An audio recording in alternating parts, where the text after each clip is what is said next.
Travis went good zone. The Book of Mormon tells us, 1 Nephi chapter 1 verse 2, it is in the learning of the Jews. It makes you great and abominable to call it Christian, because the Jews have a completely different religion than the creation of Constantine's Christianity. And therefore, a completely different concept of a Christ. Their scriptures, which you call the Bible, were written in the spirit of prophecy and revelation, which means not literal history. That was Constantine who made the change. So Joseph Smith in section 103 is giving us a prophecy of the latter days. He's predicting the future. Verse 11, I have decreed that your brethren, which have been scattered, shall return to the lands of their inheritance, and build up the waste places of Zion.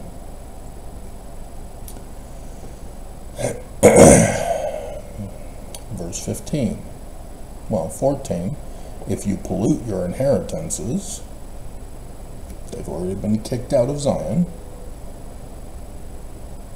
or at least the Zion back then.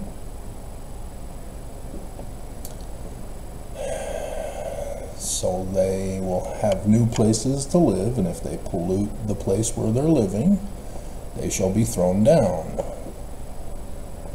How's Utah doing on pollution? For I will not spare Mormons if they pollute their inheritance. Behold, the redemption of Zion I have decreed, you shall build up the waste places of Zion. Redemption of Zion must needs come by power. Therefore, I will raise up unto Mormons a man who shall lead them like as Moses led the children of Israel. For ye are the children of Israel, and of the seed of Abraham. And ye must needs be led out of bondage by power and with a stretched out arm. And as your fathers were led at first, even so shall the redemption of Zion be. This is the learning of the Jews, remember? Moses, to the Jewish religion, is the type and shadow of a future prophesied Christ. He must fulfill every single prophecy. Thus, Jesus doesn't fulfill all the prophecies as literal history, but as a prophecy himself by the Jewish author who wrote about that named character. Yeah, those are more prophecies to add to the actual Jewish Christ that Joseph Smith is telling you is your Christ, Mormons. Joseph Smith History, 1838, verse 40, that prophet was Christ. He's referring to Acts, and Acts is referring to Deuteronomy 18, 15 through 19. The man like Moses, the Jewish Christ.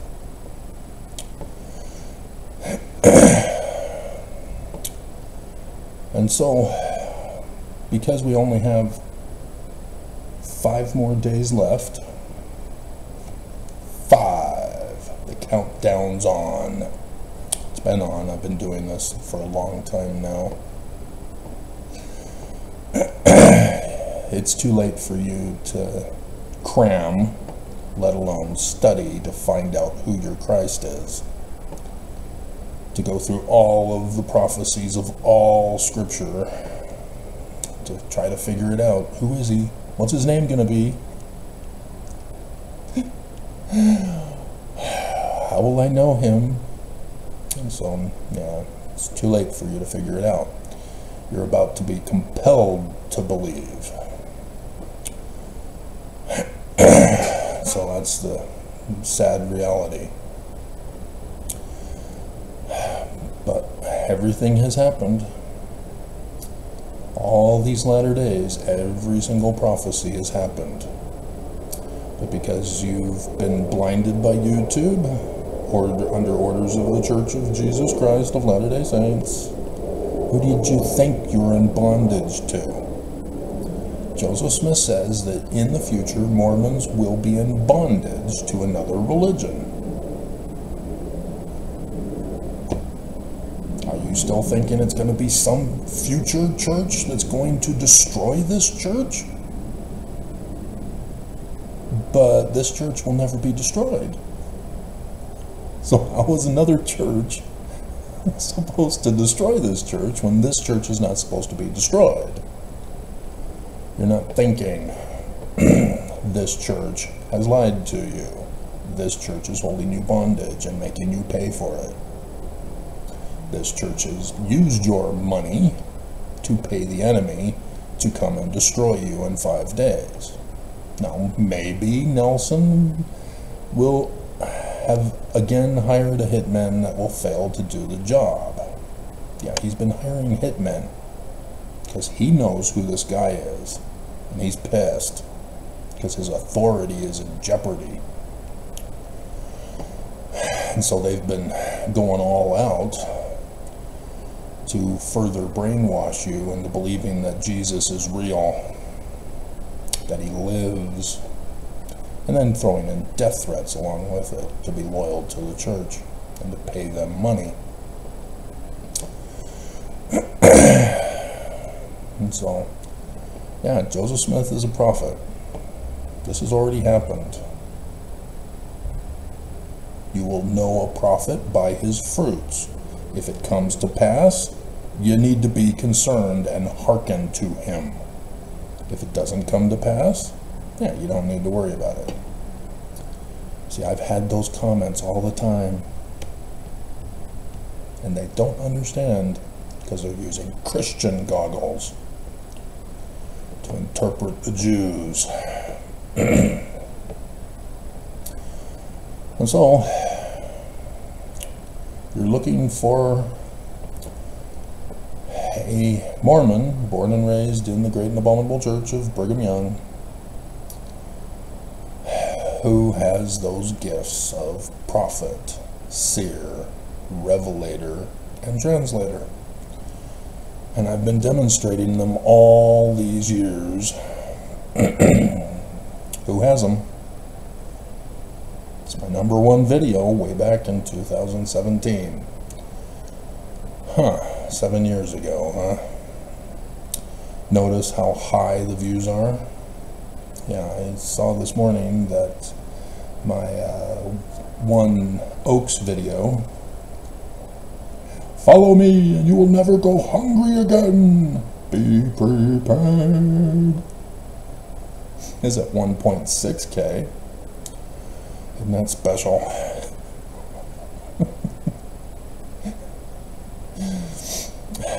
Yeah, nowhere near what I should be getting. YouTube has attacked me because if I were to be treated equally and be left alone, as the algorithms wouldn't be programmed against me, with that 40,000, I would have been getting those 40,000 following me. It would have been increasing in number exponentially over time. I would not have to be starting from the bottom every single day, as I've had to do instead. The only reason why I'm getting so much attention is because I'm putting in a lot more videos because it's conference time. And so pretty soon Mormons are going to start searching for General Conference, and they're going to see my videos titled specifically for this purpose. And then they're going to be upset, hey, this isn't the church. Really? You couldn't tell by the title of the channel, Travis Wayne Goodsell, huh? You're going to get mad at me because you clicked on it? Because you didn't bother to check it out? This is why America, the government, thinks that you're stupid and are going to be incapable of understanding what a real press news source is versus the fake news that are going to be doing deep fakes and AI fakes and all that to try to fool you and trick you and giving you misinformation and disinformation for the election because they think you're stupid. So, yep, sure enough, Mormons reveal their stupidity with their comments of hate and violence and ignorance and false witnesses. And so I started way back in 2015, maybe even 2014, with 1 or 2 videos before I moved to West Valley. And I was doing videos about my research in Paleo-Hebrew and Egyptian and philosophy of Mormonism, which were harmless faith promotion videos. Mormons should have caught on and ideally would have said, oh wow, this is great, it's faith promotion, the church is true. And then when we get to the end of 2017, I would be doing videos all that year of the signs in the heavens prophesied by John in Revelation. And Mormons would go, wow, this is awesome, we're there. And I'd be going over the Book of Mormon and the doctrine of the Book of Mormon that's unique from Christianity. Adam fell. Who didn't fall? Go through your Book of Mormon. Search for Eve falling. You won't find her. She didn't fall. That's not the doctrine in the Book of Mormon, the keystone of Mormonism. And then go to section 29 of the Doctrine and Covenants, verses 36 and 40. Confirmed. But the selections of the Book of Moses says that Eve did fall. You do not understand the bigger picture.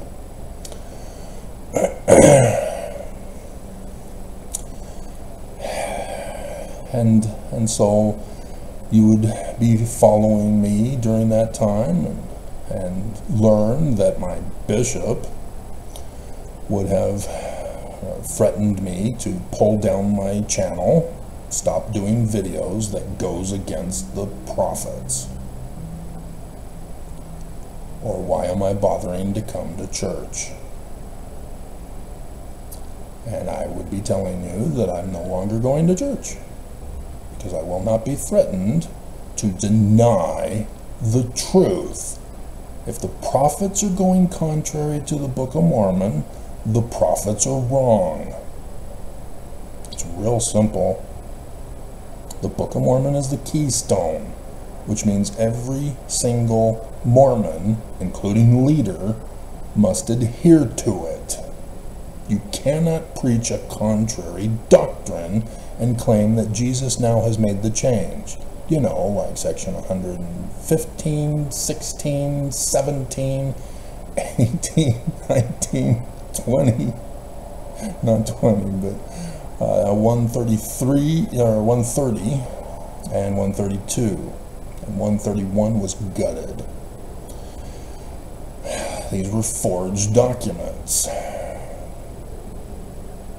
to lie and deceive that go contrary to the Book of Mormon. Anything going against the Book of Mormon is not by Joseph, even if it says it is. Joseph was not preaching this. He did not have a change of heart and completely hinge pointed away from his Jewish religion. But there's Jesus in the texts. You gotta purge yourself of all knowledge of Christianity. You need to understand, if it's Christian, it's abominable. You've got to start thinking in the learning of the Jews, because the prophets are going to be murdering you, assuming they can hire a hitman who can accomplish the job. And so, in this passage in section 103, they do indeed reference section 107 verses 91 and 92. But in so doing, they did a boo-boo. Because notice, Joseph Smith History verse 40 is not here, Acts is not here, and Deuteronomy is not here. See Joseph Smith History verse 40? It does reference both Acts and Deuteronomy, but not this. It's supposed to. And all of these are supposed to be referenced to 2 Nephi chapter 3 verse 5 and 9. There he is. The church won't do it. Bruce R. McConkie was responsible for this cover-up to keep you from understanding and knowing. Avraham Gileadi was fired and excommunicated for revealing the super sacred secret. And then he caved, denied the truth, and was rebaptized to get his job back and his standing in the church, so that he can take care of his family, but betray his God, betray Joseph Smith, betray the Book of Mormon. He's now in bondage again to the Church of Jesus Christ of Latter-day Saints. And he's now doing faith-promoting stuff and avoiding anything of this, because he doesn't want to get in trouble with the church again, who threatened him. Notice, I did not cave to the threats. And so, how did I get to this place? I grew up, born in the covenant. Both my parents were Mormon, both served missions. Dad went to Japan on his mission. My mom went to the eastern states, but was in Canada. It was the English-speaking part of Canada over there in the east. I can't remember if it was Quebec or Montreal. But yeah, it was English-speaking, so not the French-speaking. And it would later be Thomas S. Monson's mission, where he was the mission president of. And so that's why she loved Monson when he became the president. Although I had heard a talk by him at an area conference in southern Alberta, which he repeated in conference afterward, but left out a certain part where he said he would kill little birds, magpies. The whole audience was shocked and horrified. It was awesome. And even more awesome when he refused to repeat that in his conference talk. Sort of like Benson, when he was talking at BYU, saying the Constitution will be saved as Joseph Smith prophesied, but Joseph Smith will be wrong. It will not be saved in Washington. He left that out of his conference talk.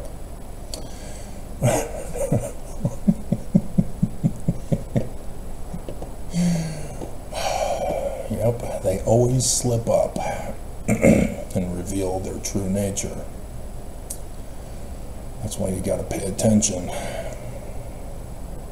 And so my dad has my same name, not just the last name, which comes from the British Druids, who were the same British Druids who had created the tale of a man like Moses applied to what became St. Patrick for St. Patrick's Day. They would not reveal their name. It was the hidden secret name, because the name is Sun God.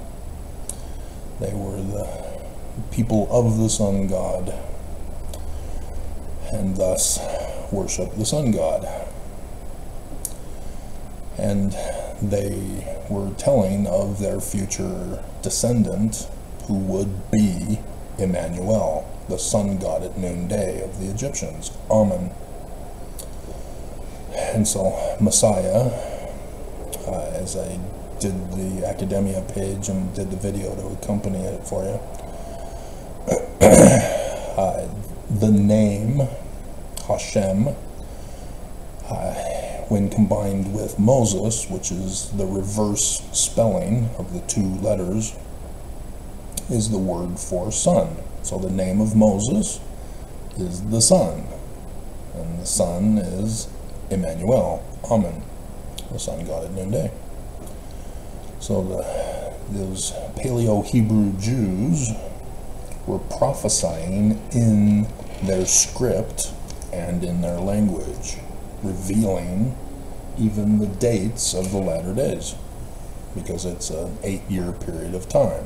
That's why the Jewish Passover of the Exodus of Moses is 8 days, because it's symbolic of 8 years of the latter days. And so Christians blow it by saying it's Passion Week of Jesus to cover it all up.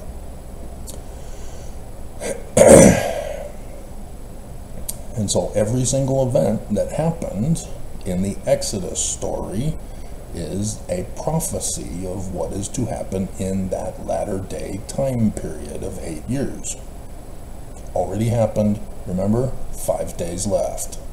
We just got the final thing left to go.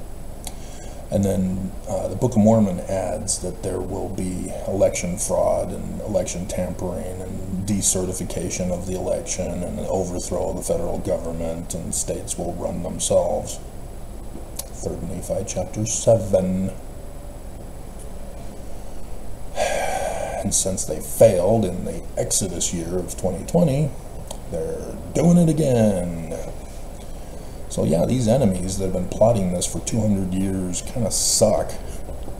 They failed many a time, but yes, they are still causing a lot of chaos nonetheless along the way, even though they are ultimately failing to accomplish their final solution.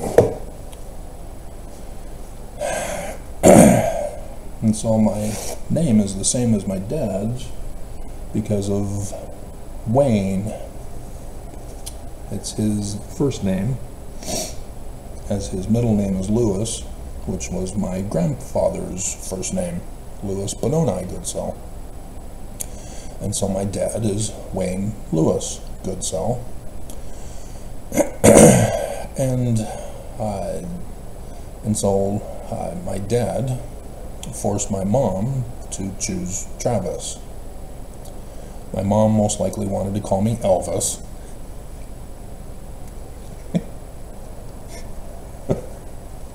I just cringed when I saw that movie. Brilliant movie, excellent movie. But still, I'm going, wait a minute. Those little girls throwing their underwear at Elvis? That was my mom at that age. Oh my God.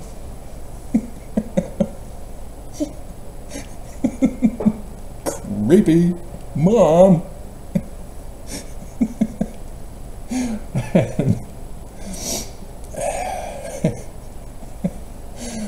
And so, yeah, he did not want me to be named Elvis,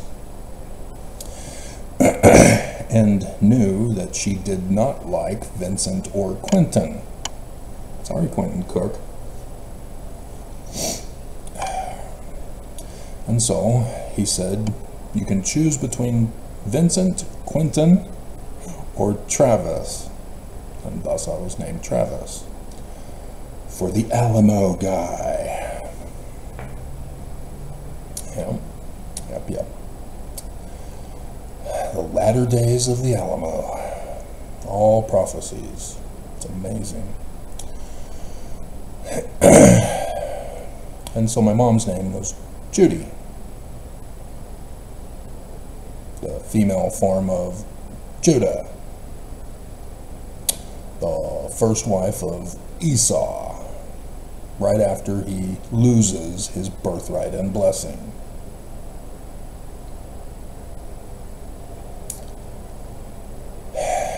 And so as a little boy, I was large in stature. I was considered a toddler when I was still an infant, as I was running at 7 months old, because my mom had to chase me. I was trying to break free even back then. And she said that I loved life. I was fascinated by everything around me. Vegetation, truck, cars. As she would set my high chair at the window so that I could watch the cars and the trucks driving by. I was apparently fascinated with that. And so, yeah, I got my Hot Wheels cars when I got older, and when they were invented, whenever they were invented. But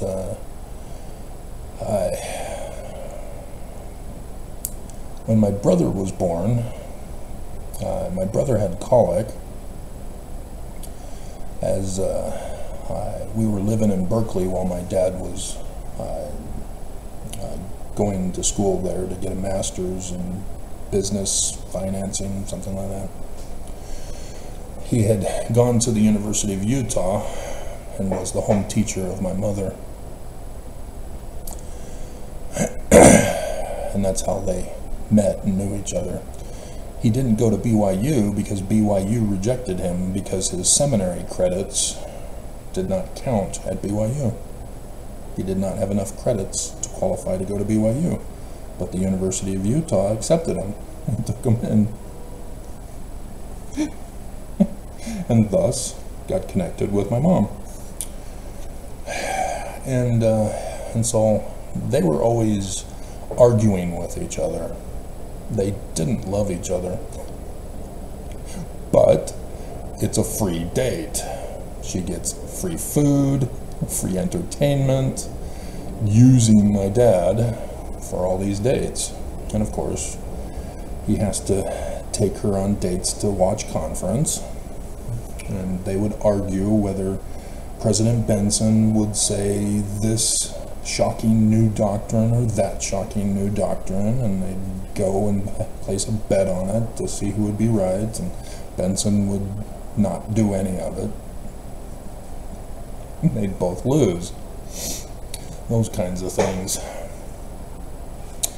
And my dad one time was giving the home teaching lesson on genealogy, and had brought his own genealogy to give as an example, and left it behind at her apartment with her other roomies. My mom was working as a dental hygienist here in the Southern Valley, Salt Lake Valley here, and she had done some work with her father, who was a dentist in Ventura, California. He was a World War II officer who would get stationed in Alaska to do work on those veterans who got wounded in the battle against Japan. And so because of the suffering that he was traumatized by of those men going in to get their whole teeth and jaw fixed, he chose to go into child dentistry to avoid being post-traumatic stress triggered, and is a superior to this day. His work still remains in my mouth, despite my lack of care for my teeth as a child. He has done this that I allowed to be done, which if you saw it previously, you would see how incredible he'd been able to fix it, despite my reluctance to wearing retainers and then forced to wear braces. Can't do anything with those. But he had to put those on prior to my mission so that my teeth would be satisfactory. And didn't pull my wisdom teeth because my mouth is long enough that it wouldn't cause that much of a problem. It hasn't, but yeah, my wisdom teeth eventually decayed and cracked open, and then the gums covered them up. And so, yeah, fun times. But this tooth right here, that's a cap. And yeah, I damaged it. That's a baby tooth. It never came out, and there's no tooth behind it to replace it. And so my grandpa just put a cap over it. And, anyway. And so, my mom, seeing that my dad left his genealogy behind, believes that the spirit then spoke to her, saying that one day you'll be doing his genealogy. She said, not on your life, I'm only going to do mine and my husband's. Took a few minutes, and then it clicked, as she supposed. And so, yeah, because of the spirit, she married my dad. No other reason. So my dad, in proposing, said, I'm graduated, I'm going to Berkeley. You coming with me? If she had not been told by the spirit, she would have said, no, get the hell out of me. Get the hell out of here. Your freebie dates are over. And so they were sealed in the Los Angeles Temple in June of 1969. The summer of love. And yeah, my dad wore sandals at Berkeley during all those protests of the war. And I turn off the fan so that I can have as little interruption, only somehow the camera makes noise in the background. And then so here we have a guy who's starting up his vehicle, and it's only 44 degrees. There's no reason to let it run to heat up.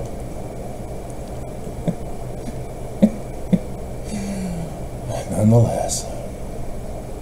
And so their honeymoon was traveling up the coast of California the day after. So I was conceived that evening after the reception. And so I was a child who had dreams. Among the first dreams that I remember was being in Placentia, California, after moving there from Michigan. And I found out that the reporter who exposed the Ford Motor Company is the very cause for my moving to Michigan. because my dad had graduated, was looking for a job, and that reporter that is now famous for exposing the Ford Motor Company made it so that the Ford Motor Company had some positions available in the financial department. And so my dad instantly got a job working there. And we lived in Canton, Michigan, where I went to Miller Elementary School. That's where I, in first grade, published my first book. And so after kindergarten, or first grade, we moved to Southern California. We had to stay with my mom's parents in Ventura until my dad could obtain a new job and get a new place to live. But he did, and we got the place in Placentia, California. And I went to Sierra Vista Elementary. And I remember a dream in which I walked to school, and when I got there, I saw on the playground dinosaurs, and they were chasing my family. I'm the oldest kid.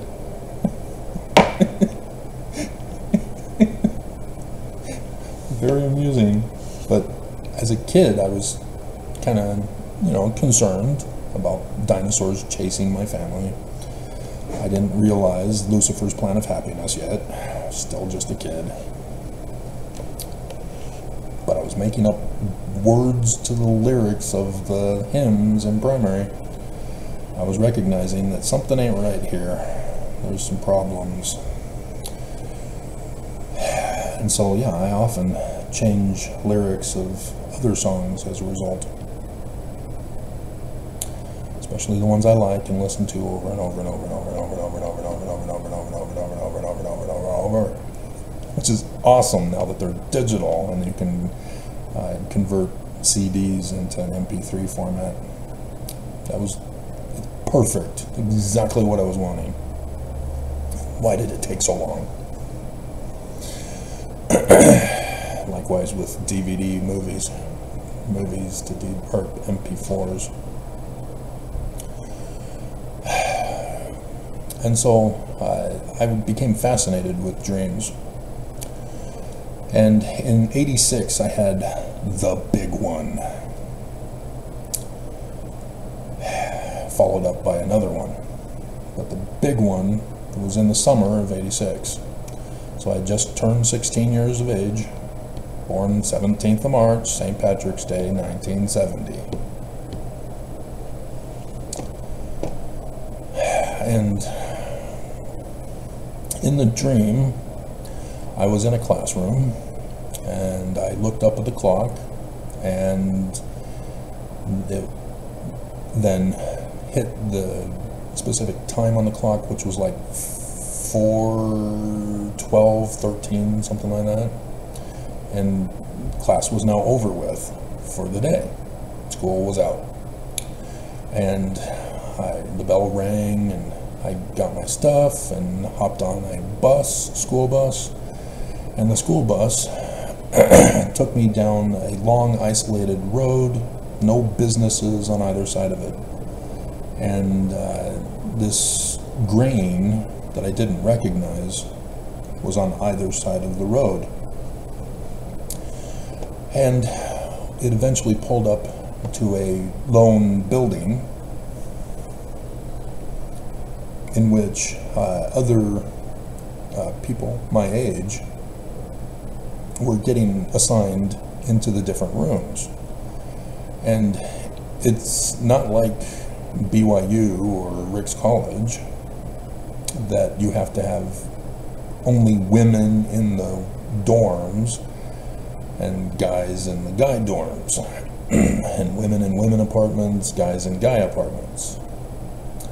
This was all mixed. We had my room, and then down the hall there was a woman that I was attracted to, and she came over, and I wasn't able to unpack my stuff as she wanted to take me on a ride.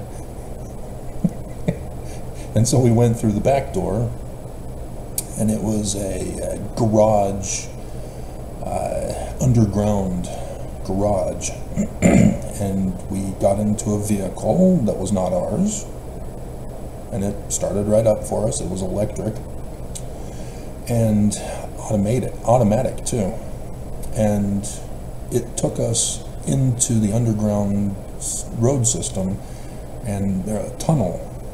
We went through a tunnel, and at the end of the tunnel, we stopped at another building, underground parking, got up, went into the door, and there were classes on either side of the hallway that ended at another door. And so we started to head towards that door, as one of the classrooms had the door opened and I can see inside that class was going on. And for some reason I walked in the class and interrupted it, and the teacher was upset with me, and I just went through the other door and walked back out and joined the woman, and we went to the end. And then we opened those doors, and it was a Mormon chapel where the seats with the benches, all lined up like in a regular Mormon church ward, were slanted down towards the podium. The MTC now has that same structure that I'm talking about, but with the little podium walling that stretches out all along. And I went to the right and then down the stairs and then sat somewhere in the upper middle row there. The woman went to the left, went all the way down to the podium and sat up there on the podium seats as if she were going to be a speaker, but nobody else was there. There was one person further down in the center section from me. There might have been another person up on the right side. My parents, who were crippled and in wheelchairs, and yet still in the seating, but regardless, it's a dream. They were on the left, on the upper side. And then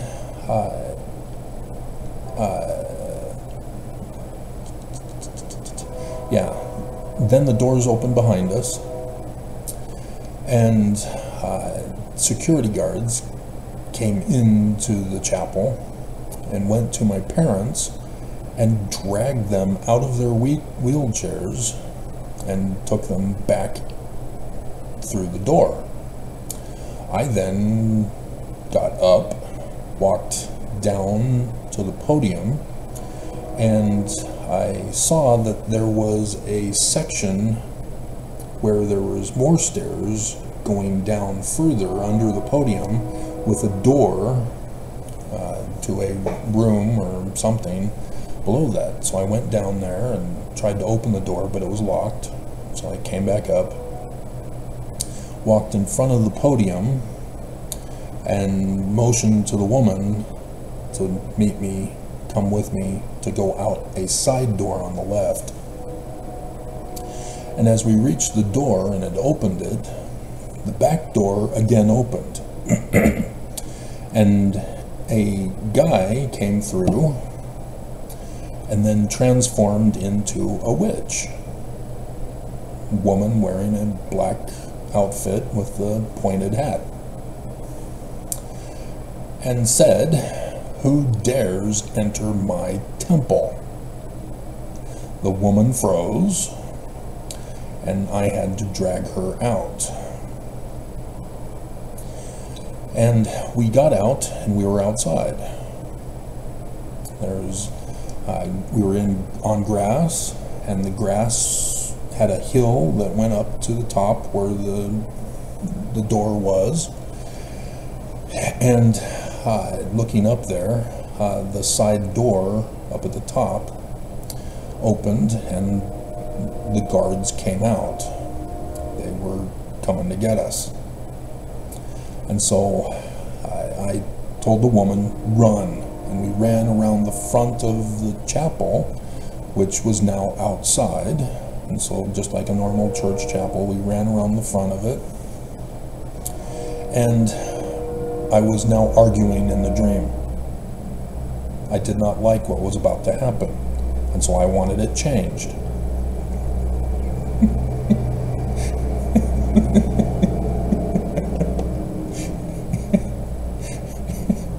Because the dream was indicating that she refused to go across the street and jump over the hedge to hide and hope that they wouldn't follow us and go around the building.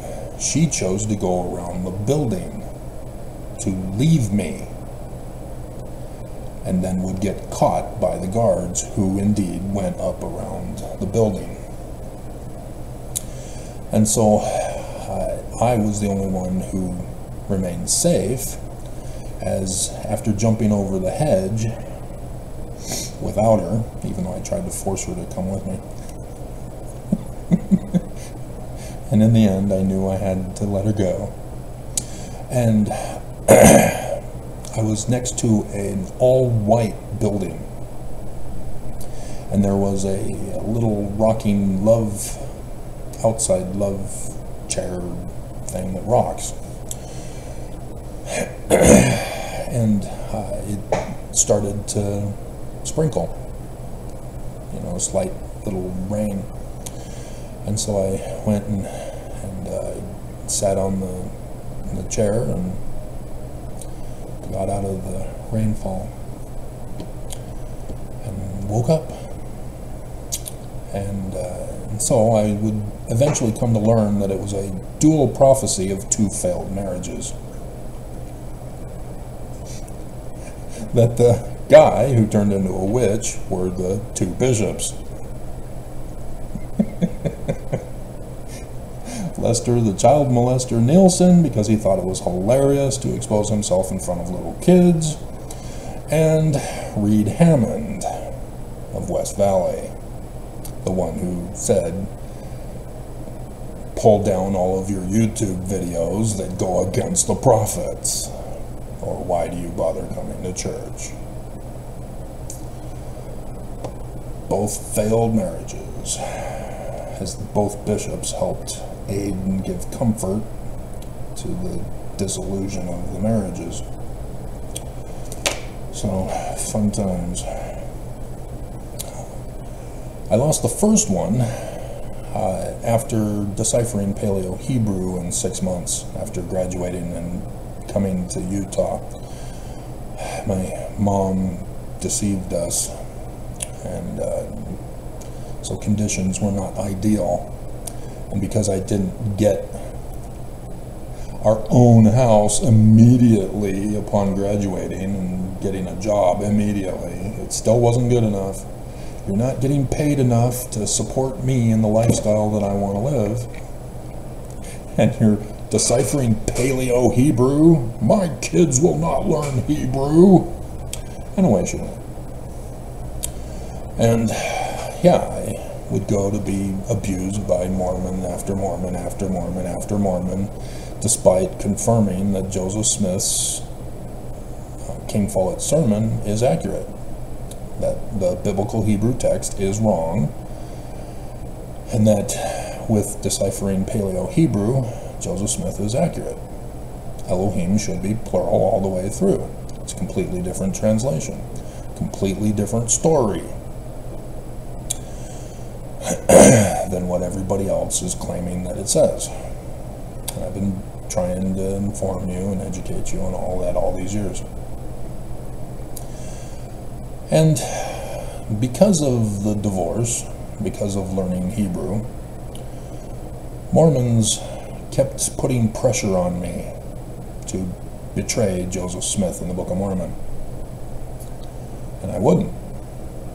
And they wouldn't come out and say that Joseph Smith, well, John Tvetnes did.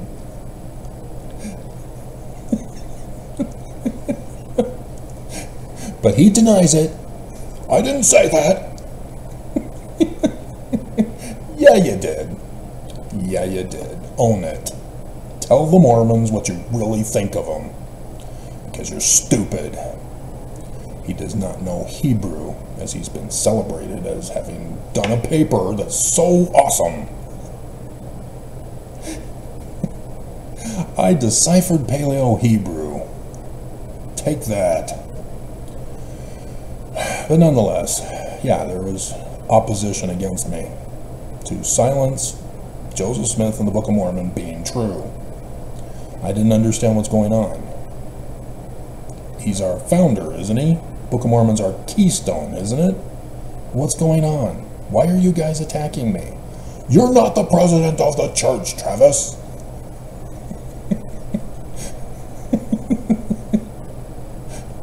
But I did it. Joseph Smith is true. Book of Mormon is accurate. It's Egyptian. Because I went on to decipher Egyptian in the language of the Egyptians, not the learning of the Greeks in the language of the Egyptians, because of Paleo-Hebrew. And so, yes, everything ancient. I am an anthropologist of the ancient Middle East because of it. And so the pressure got so bad from the church that they were forcing me to file a petition for a redress of grievances. And having done so, Mark Shurtleff, under orders of the Church of Jesus Christ of Latter-day Saints, in a secret combination meeting that they held after I had submitted my petition, decided to not allow my petition to go forward in court, but instead locked me up as a terrorist threat. They put me in a concentration camp after failing to keep me in the psychiatric observation area of the Salt Lake County Jail. Because in there, I am not allowed to see the judge. I am not allowed a lawyer. There will be no trial. There will be no sentencing. I'm indefinitely locked up until they decide I can go free. That was their whole plan, to lock me up in the Salt Lake County Jail for the rest of my life. 2 weeks I was tortured. I'm naked.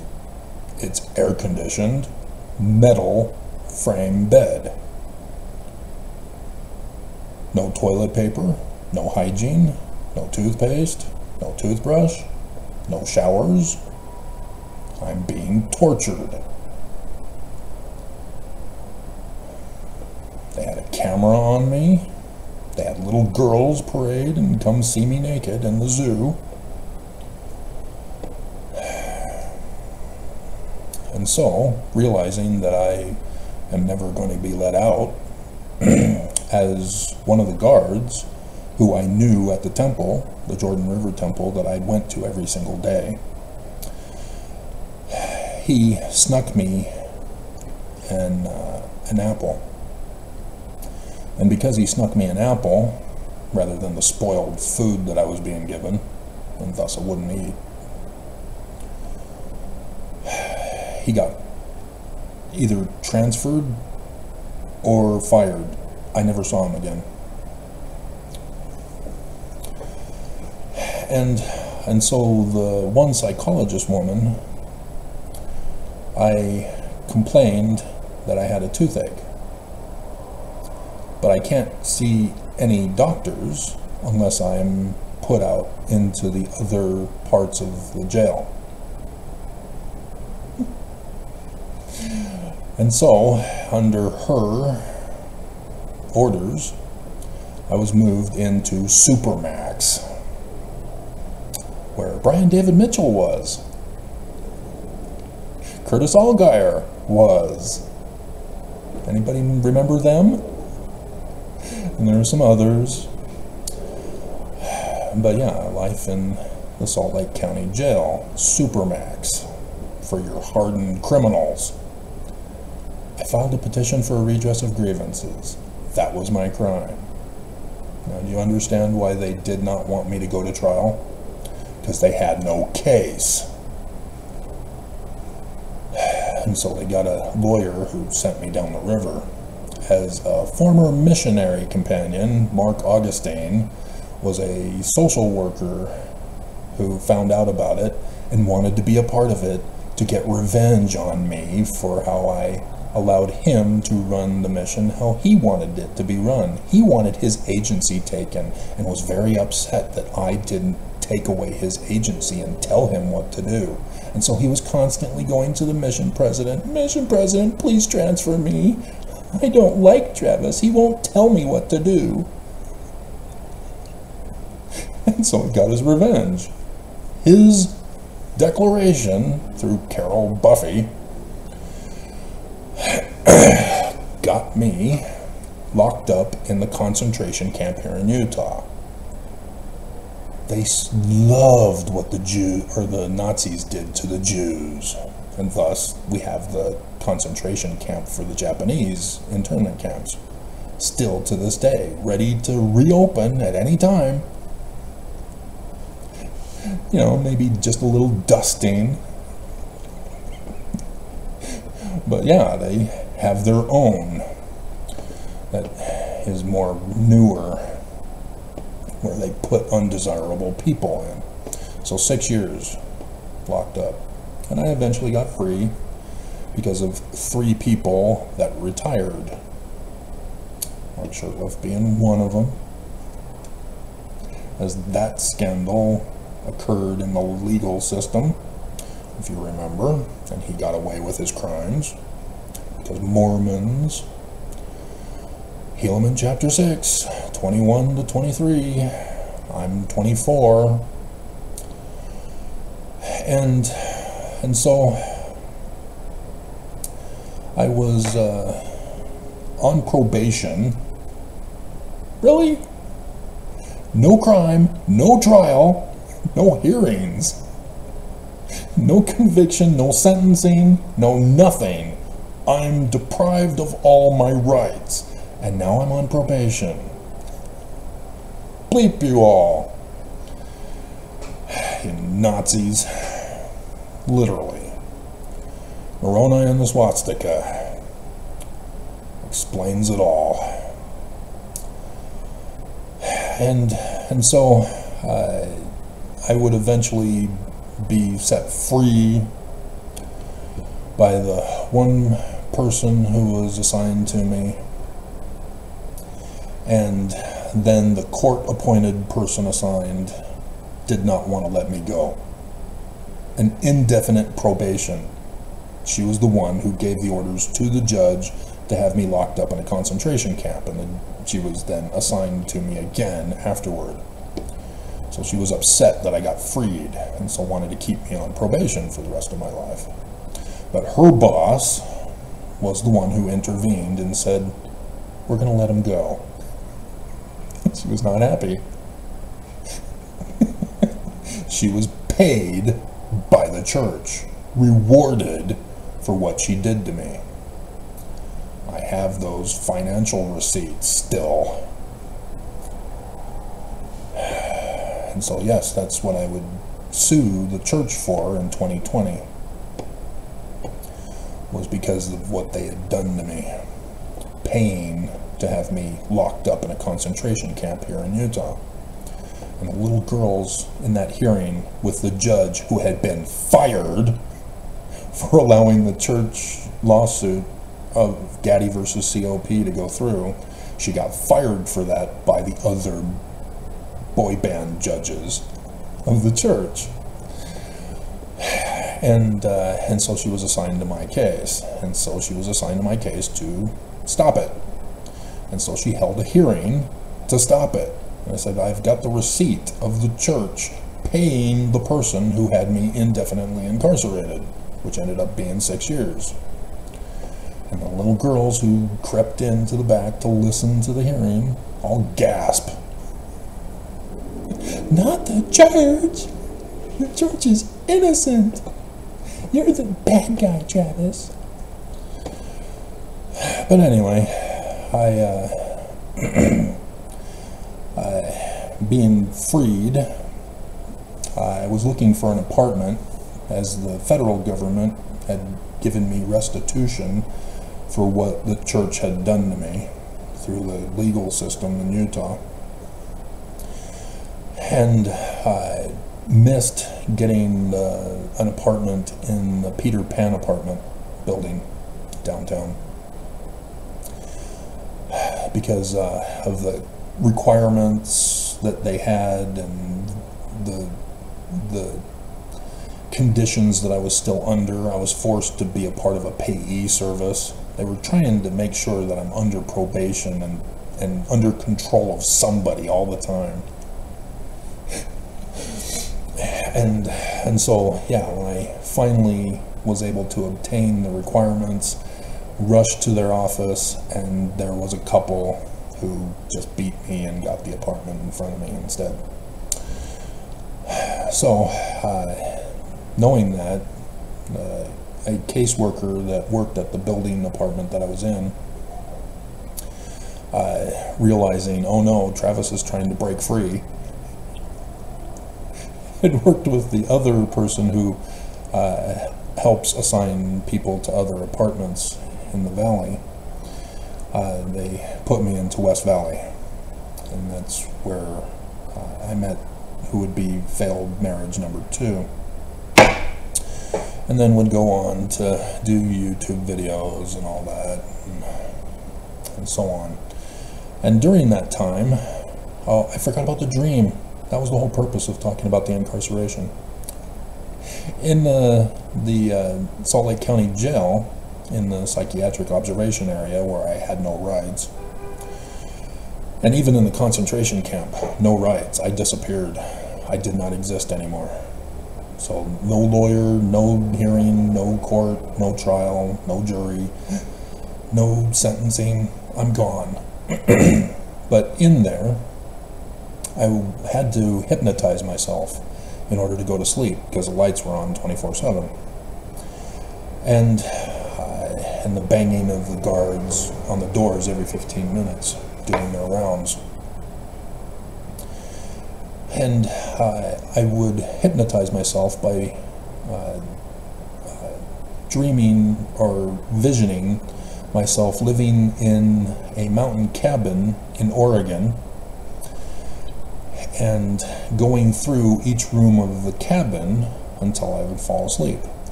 And eventually I would have to expand upon it, add more rooms to explore, and then I decided, okay, well, let's introduce a woman into the picture. So a woman comes knocking on my door. Hi, I'm your neighbor. Oh yeah, come on in. Hey, let's show you around. And then eventually I'd have her come over and have dinner with me, and then we'd go and show each of the rooms, and then I had to add a jacuzzi, and then I had to add an extra bedroom where she could stay for the night, and yeah, it became a thing. And so one of the dreams that I would eventually have was the dream in which I was going to a performance that seemed like Rick's College, because the basketball court where they held the devotionals was where I was about to go into. And as I was about to go in, and I'm not dressed in a suit for this, I am met by President Hinckley and Marjorie, his wife. They're dead. He died earlier in January with the sun shall be darkened, moon turned to blood, stars fall from heaven, as I would go on to find out. As well, I already knew the lunar eclipse part of it, but after Monson's death, that's when I did the chart, doing the research on that for every prophet. And he said he didn't have tickets to go to the performance and asked if he could have mine. I had 2. It was just me. And so I said, sure. I just quickly gave them up to him. And so to show his gratitude, he gave me the key card with number 77 on it, which was the age of my mom when she died on 12/21/21. And so I got his key card to his office, and you're not understanding the learning of the Jews yet, are you? You're not putting the pieces of the puzzle together? You're not understanding why Joseph Smith had his visionary accounts, why he's doing translation when he had nothing to do with the composition of the Book of Mormon? Not making the connections yet?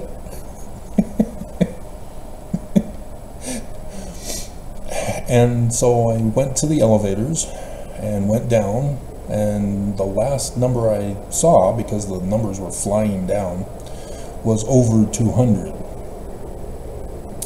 And during that time I would see a woman in there with me, and then at one stop another woman just appeared somehow, because it really didn't stop, it just kept on going down. And she was a younger woman than the other woman, and then they began making out with each other in front of me. And then it gets down to the bottom, and the doors open, I get out, the women stay in, and I see the church security control center. Security guards are at their posts at computers behind a bulletproof glass, and very similar to the new building, the police building downtown. Very similar to that, actually. I saw that 2 years ago, when, I'm now here for, as Gail Miller would hold me captive for 9 months in her human trafficking operation of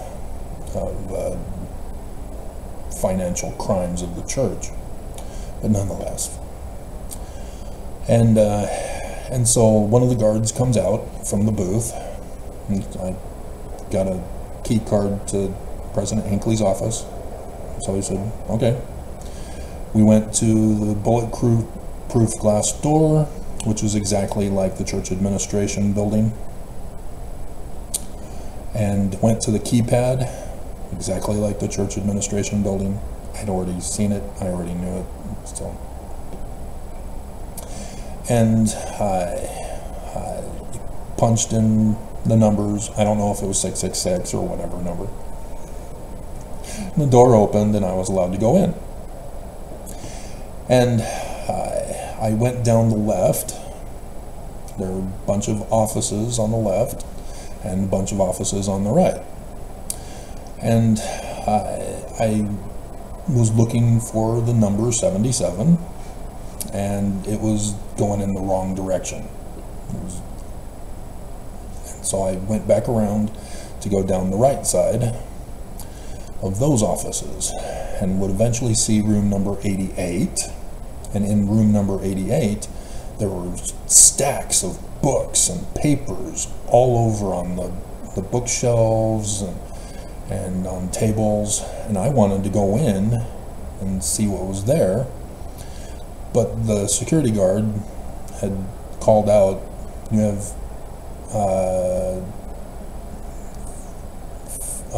2 minutes, something like that, 2 minutes left. So I kept on going and saw room number 77. And then I was told I had 5 seconds left. And went in, empty.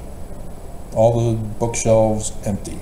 The table empty, except for a post-it note and a pen or pencil. And so I looked around, saw there was nothing there, went to the post-it note, wrote on it, "Thank you," and then left. And then went outside into a court hall, and there was nothing there but a metal picnic table, and went to the metal picnic table and sat on it. And then the older woman from the younger woman from the elevator then came out and joined me, and I woke up. And ever since that dream, I then began having revelations on how to build Zion. Everything about it. Government, religion, economy, everything. Architectural blueprints for the building, everything. And I'm pissed. I'm here forever. I'm never getting out. What the hell are you doing?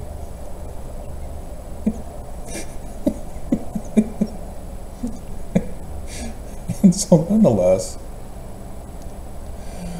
I would eventually go out.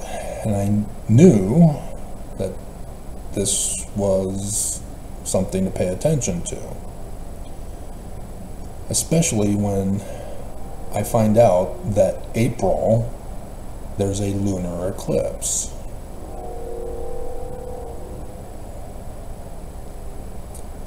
And I'm going, wait a minute. Is a prophet gonna die? But nope. No prophet died. And then October,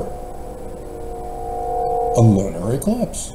Is the prophet gonna die? Is it gonna be 2 because no one died on the first one? Nope.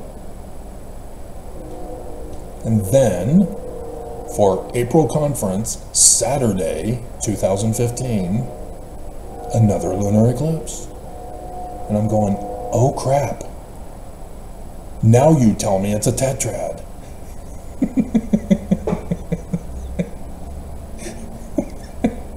The news was holding back on the information. I didn't really have access to the internet per se. I was able to miraculously get a computer for $40 because $40 was all I had, and somebody was selling a computer in my apartment building for $40, which was weird. Coincidental, I'm sure. And then would eventually go on to hook up to the internet and began familiarizing myself with this new technology for me. 6 years I've been locked up. And and so, yeah, I would eventually learn that we're in the latter days, and that was the pre-show as Perry, Packer, and Scott were the fulfillment.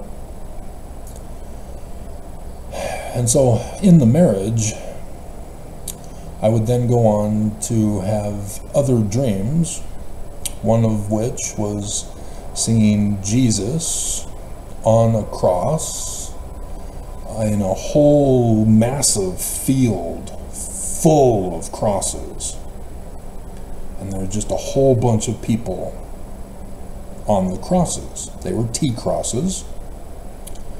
And so this is a dream based upon the knowledge that I had, which was incorrect, but nonetheless, this is the knowledge that I had. And so I was having this dream. And on one of the crosses, Jesus, as it panned in on him. And I didn't tell you about the mission dream. And so I'd already seen Jesus previously on my mission, my first area in Massapequa Park. This would have been a video that I would have covered if I had continued with my mission dream playlist that I haven't, or my mission playlist that I haven't yet. I only did the first one about patriarchal blessing, and it was popular too. I should have kept going, but nonetheless. Too much time on my hands. Not enough time on my hands, actually, but nonetheless. And so in the dream, I am in a stake chapel, which is slightly larger to hold more people for stake conferences. And I'm over facing the podium on the left aisles, in the bench up against the wall. somewhere in the middle. And it's packed. It's a priesthood meeting. No women at all. All men, all black suits and ties with white shirts. And it went into the overflow all the way back into the cultural hall to the stage, just packed with men, priesthood Melchizedek holders. I did not see little boys at all in there. All Melchizedek priesthood holders, packed. And there were apparently priesthood leaders. One got up. I don't know if he was presiding or if he was conducting. I don't know his authority. Didn't know any of the guy's authorities. He was introducing, welcoming everybody, blah, blah, blah, starting to talk about some news or something like that. And then all of a sudden he stops and says, "I now introduce to you Jesus Christ." And nobody looks around. They're all facing forward like zombies. I, however, look around. Right behind me, at the chapel entrance, at the back, the doors open. Men in suits, who are clearly security guards, are standing at attention there with the door open. And then Jesus comes in. He's wearing his white robe. It's not see-through. And he comes in, he's got the long hair, Jesus. He comes in, walks down the aisle, stops at my bench, turns, looks at me, and telepathically says, "You just barely made it." And then I wake up and I'm a little bit sweaty. And I'm going, "Barely made what? What are you talking about?" And I'm worried. What did I barely make? Did I commit some kind of a sin that I snuck past my bishop and stake president in the interviews? What? What did I do?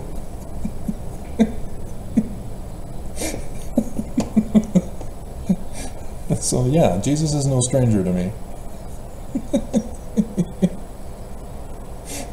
And so another dream that I would go on to have is Monson. I was living in a tent, and I had found some boots that belonged to President Monson. I had his boots, and I got out of the tent, took the boots, and found Monson. He was with a couple other guys, probably security, and I said, "Hey, do you want your boots back?" And he just smiled and said, and walked off. So boots were mine, I guess. And then another dream, I was in the Holy of Holies in the Salt Lake Temple and saw the picture of the Joseph Smith's First Vision mural. I had never been in there before. I never saw what was in there. I knew of it, but there was always a plant that was in front of the door after finishing a session at the temple endowment. That was the celestial room. And I had known about the door, but I had never been inside to see what was in there. And so here I am having a dream of what's in there. I would go on to search the internet after that and go, "Oh, wow, exactly like the dream." And in the dream, Jesus came to the Holy of Holies in all his glory. So yeah, I didn't burn to ash. You know, Joseph Smith should have.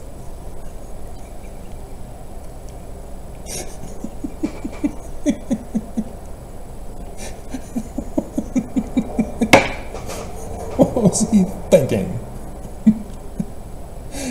Trying to pull a fast one on us, that he sees Jesus and Heavenly Father, and he doesn't burn to ash. No man can endure the presence of God and live. Yeah, it was a vision dream, just like I was having. That's why. Learning of the Jews. And so, yeah, he was telling me all about the second coming and for the millennium in all his glory. So yes, it's not real. Jesus is not real. Don't start thinking that as other people do. I told my mission dream of Jesus to a date once. She worked for the church in the office building, and we were at the church history library, whatever, museum, and I told her about that dream, and she was not comfortable. She didn't like it when people see Jesus. And so no more with her.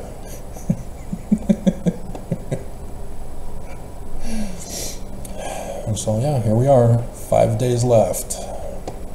Joseph Smith History, 1838, verse 40, Mormons. And you don't believe. And it's cram time if you're brand new and you're still listening to this point. It's too late. We got to get the hell out of Babylon, just in case the hitmen actually follow through with their payment to do what they're planning to do. Because otherwise, what's going to happen is the majority of Mormons who survive are going to go to Missouri. They're not going to go to the right place. That's the trap. The church has already prophesied to burn this place to the ground so that they can get their kingdom back in Missouri, and thus remove the Temple Lot Church people and the Community of Christ that they just scammed out of $200 million to get everything of Joseph Smith's history except for his bones. They didn't want Joseph. They wanted all the property, not the bones. Because by owning the property, when the United States falls this election, the church says, hey, we own the land, it's ours. We've got all the money, we've got all the power. If you want to be a part of our community, you've got to be our slave. Just as Avraham Gileadi is. Just as all Mormons are in bondage too. Bondage for a millennial reign of peace.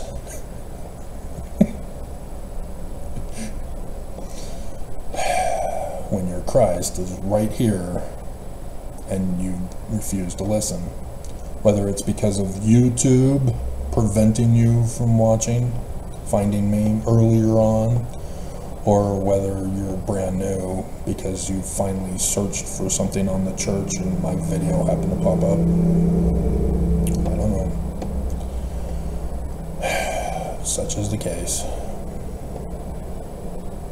So yeah, that's why Child Faith, he told me the dream of his father and asked me if it meant anything. And so I told him, and he told his father, and his father said, wow. How are you doing? I haven't heard from you in a while, Child Faith. You had all these comments and questions that I still have yet to get to, and are going on about a month now, aren't they? I only have 60 days to get to them before YouTube will delete them. I noticed you tried to comment on other people's comments. Don't do that. I will handle them. If I approve them, it's for a reason. Don't add to that. I didn't want to. I'm hoping that they will watch more videos and go, oh, okay, that answers my question. I'm hoping they can do it. And if they don't, then they make a hate comment or they just leave. And I'll never hear from them again. So, alrighty, an hour and a half, dear God.